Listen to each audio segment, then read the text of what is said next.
చిన్న గోడ నుంచి పెద్ద భవనాల వరకు ఏది కట్టాలన్నా ఇసుక, సిమెంట్, కంకర, ఐరన్, ఇటుకలు లాంటివి కావాల్సిందే. కానీ ఈ వస్తువుల్లో సహజ సిద్ధంగా లభించేది మాత్రం ఇసుక ఒక్కటే. అంతేకాదు అత్యంత అవసరమైన నిర్మాణ రంగ వస్తువు కూడా. అయితే పర్యావరణ మార్పులు, అక్రమాల కారణంగా 2050 వరకు ఇసుక అనేది లభించడం కష్టమవుతుందని నివేదికలు చెబుతున్నాయి. మరోవైపు ఏడాదికి సిమెంటు, ఇటుకల తయారీ వల్ల పెద్ద ఎత్తున కార్బన్ డయాక్సైడ్ విడుదలవుతూనే ఉంది. మరి ఈ రెండింటిని కలిపి ఇసుక తయారు చేస్తే ఎలా ఉంటుంది? అలాంటి అద్భుతమైన ఆవిష్కరణను బెంగళూరులోని IISc శాస్త్రవేత్తలు కనుగొన్నారు. మరి అదేంటి, ఏం చేశారో ఇప్పుడు చూద్దాం.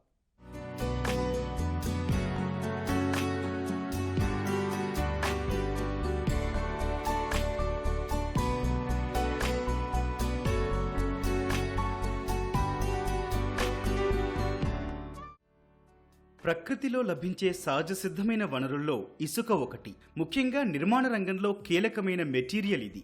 ఇసుక అందుబాటులో లేని కొన్ని ప్రాంతాల్లో దానికి ప్రత్యామ్నాయంగా క్వారీల నుంచి వచ్చే రోబో శాండ్ను వినియోగిస్తుంటారు. ఏదైనా కానీ పర్యావరణం నుంచే లభిస్తోంది. ఏడాదికేడాది జనాభా పెరుగుతున్నారు.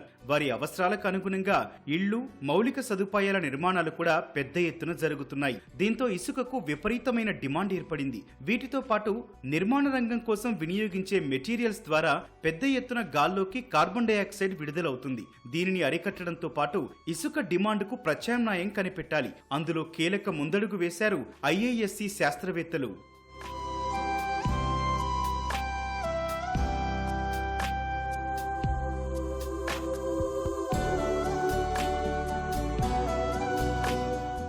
IIScకి చెందిన centre for sustainable technology centre పరిశోధకులు నిర్మాణంతో పాటు కూల్చివేత సమయంలో ఏర్పడే వ్యర్థాలు, తవ్విన మట్టిలో ఉండే పారిశ్రామిక ఫ్లూ గ్యాస్ నుంచి కార్బన్ డయాక్సైడ్ ను నిల్వ చేయడానికి మార్గాలను అన్వేషిస్తున్నారు. అయితే ఇవి సహజ సిద్ధమైన ఇసుకను పాక్షికంగా భర్తీ చేయడానికి మాత్రమే ఉపయోగించవచ్చని అంటున్నారు. ఈ కార్బన్ డయాక్సైడ్ ను నిర్మాణ వ్యర్థాలతో కలిపి వినియోగించారు. ఆ తర్వాత దానిని క్యూరింగ్ కూడా చేశారు. అత్యధికంగా కార్బన్ డయాక్సైడ్ ఉండే వాతావరణంలో ఇది వెంటనే గట్టిపడటం జరుగుతుందని ప్రొఫెసర్ సౌరదీప్ చెబుతున్నారు. అటు మిశ్రమానికి శాస్త్రవేత్తల బృందం సామర్థ్య పరీక్షలు నిర్వహించగా సాధారణ ఇసుక కలిపినప్పటికంటే 20 నుంచి 22% నిర్మాణం ఎక్కువ గట్టిగా ఉన్నట్టు వారు చెబుతున్నారు. అలాగే మట్టిలోకి కార్బన్ డయాక్సైడ్ వాయువును పంపడం ద్వారా జరిగే ప్రభావాన్ని కూడా పరీక్షించారు. దీనికి నిర్మాణాలు చేపట్టే ప్రాంతాల్లో తవ్వే మట్టిని వినియోగించారు.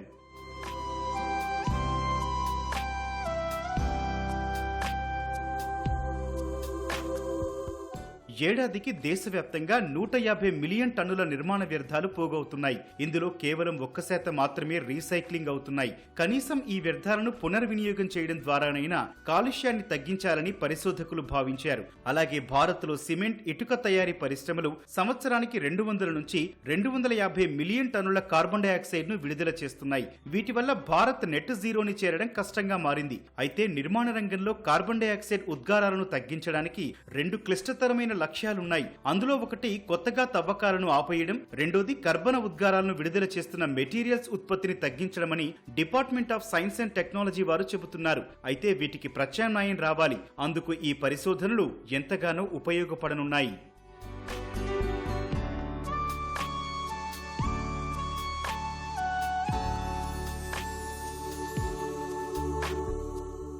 ఈ శాస్త్రవేత్తలే నిర్మాణ వ్యర్థాలు, blast furnace slag, fly ash లాంటి ఉప ఉత్పత్తులను ఉపయోగించి ఒక మిశ్రమాన్ని తయారు చేశారు. దీనిని 3D ప్రింటెడ్ టెక్నాలజీ ఉపయోగించి గోడలు, స్లాబ్లు, అలాగే ఇతర భవనాల భాగాలను కూడా తయారు చేయొచ్చని అంటున్నారు. ఇది సాధారణ కాంక్రీట్ కంటే ఎక్కువ సామర్థ్యాన్ని కలిగి ఉండటం గమనార్హం. ఇప్పటికే ఇసుకకు ప్రత్యామ్నాయంగా చాలా రకాలే వచ్చాయి. ఇప్పుడు కొత్త సాంకేతికతలు ఇలా అందుబాటులోకి వస్తుండటంతో ఇసుకకు ప్రత్యామ్నాయం పూర్తి స్థాయిలో త్వరలోనే రానుంది. కానీ ఇది ఎంత శాతం భర్తీ చేస్తారన్నది ప్రశ్న. IISc బెంగళూరు వాళ్ళు దాని మీద పేటెంట్ తీసుకొచ్చారు. ఏం చేస్తారంటే అది కార్బోనేటెడ్ ఒక కార్బన్ పౌడర్ ని తీసుకుపోయి న్యాచురల్ సాయిల్ లో కలిపి మిక్స్ చేసి శాండ్ పార్టికల్ గా తయారు చేసి ఆ పార్టికల్ ని శాండ్ కి రీప్లేస్మెంట్ గా ఈ శాండ్ ని same specific gravity, same strength, same durability వచ్చేటట్టు వాళ్ళు వర్క్ చేస్తున్నారు. కాబట్టి అలాంటివి న్యాచురల్ సిస్టాన్ని ఎఫెక్ట్ కాకుండా ఇదొక తీసుకొస్తున్నారు. కానీ దాని డ్యూరబిలిటీ, ఆ లైఫ్ యొక్క టైం బేస్డ్ని బట్టి మనం ఇంకా క్వశ్చన్ మార్కులే. అది లైఫ్లో ఎలా పనిచేస్తుంది, కోల్డ్ వెదర్లో అది ఎలా పనిచేస్తుంది, హాట్ వెదర్లో ఎలా పనిచేస్తుంది అనేది ఇంకా మనం వేచి చూడాల్సిన అవసరం ఉంది. ఇంకా దాని మీద రీసెర్చ్ స్టేజ్లోనే ఉన్నాం మనము. ఇంకా ఫుల్ ఫ్లెడ్జ్గా దాన్ని యూటిలైజేషన్కి తీసుకురాలేదు.